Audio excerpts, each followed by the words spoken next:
ഭാഷാവിനിമയവും മലയാള ഭാഷാവിനിമയവുമാണ്. ദൈവത്തിന്റെ സ്വന്തം നാടായ കേരളം പ്രകൃതി ഭംഗിയാൽ അനുഗ്രഹീതമാണ്. അതുപോലെ തന്നെ നമ്മുടെ മാതൃഭാഷയായ മലയാളവും സാഹിത്യത്താൽ സമ്പുഷ്ടമാണ്. പ്രതിജ്ഞ. മലയാളമാണ് എന്റെ ഭാഷ.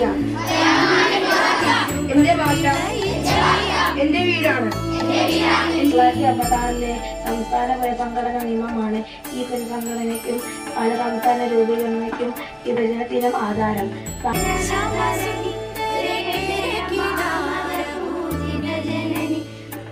കേരളത്തിൽ വനപ്രദേശം ഏറ്റവും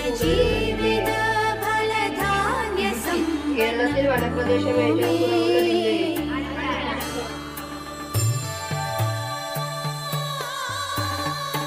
മനസ്സിലാക്കി നമ്മുടെ ക്വിസ് ചോദിച്ചപ്പോൾ ഏകദേശം ഒരു 99% ആൾക്കാരും ഉത്തരം ശരിയായിട്ട് പറഞ്ഞു. വളരെയധികം സന്തോഷമുണ്ട്.